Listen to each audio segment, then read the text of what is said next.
Master regular bail పిటిషన్పై రంగారెడ్డి కోర్టులో విచారణ జరిగింది. విచారణను ఈ నెల 9వ తేదీకి వాయిదా వేసింది కోర్టు. అటు జానీ మాస్టర్ మధ్యంతర బెయిల్ పిటిషన్ కూడా వెనక్కి తీసుకున్నారు. జాతీయ అవార్డు అందుకోవడం కోసం ఆయనకు కోర్టు మధ్యంతర బెయిల్ ఇచ్చింది. అవార్డు రద్దు చేయడంతో జానీ తన మధ్యంతర బెయిల్ పిటిషన్ వెనక్కి తీసుకున్నారు.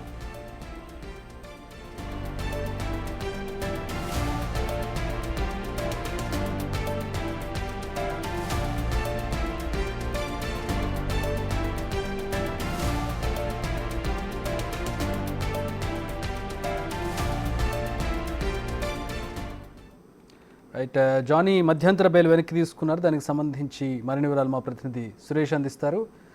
సురేష్, రెగ్యులర్ బెయిల్ పిటిషన్కి సంబంధించి విచారణ ఏమైంది? బెయిల్ రద్దయినట్టేనా?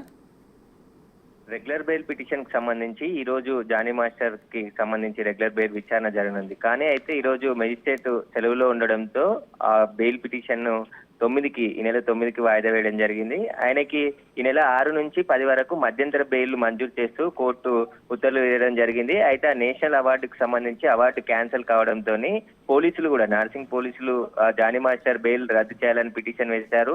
ఆ పిటిషన్ వేసిన సమయంలోనే జానీ మాస్టర్ అడ్వకేట్ కూడా ఒక మెమో దాఖలు చేయడం జరిగింది. మధ్యంతర బెయిల్ ని మేము రిటర్న్ ఇస్తున్నాం, ఎందుకంటే నేషనల్ అవార్డు రద్దయింది కాబట్టి ఈ బెయిల్ కూడా రద్దు చేయాలని చెప్పేసి మెమో రూపంలో కోర్టుకు అందించడం జరిగింది. ఇక 9వ తేదీన జానీ మాస్టర్ కి సంబంధించిన బెయిల్ పిటిషన్ పై వాదనలు జరగనున్నాయి. పోక్సో యాక్ట్ ఉంది కాబట్టి రంగారెడ్డి జిల్లా పోక్సో కోర్టులోనే బెయిల్ తీసుకోవాల్సి ఉంటుంది కాబట్టి జడ్జి 9వ తారీఖు వచ్చిన తర్వాత విచారణ జరగనుంది. Chakri. All right, thanks for the update Suresh.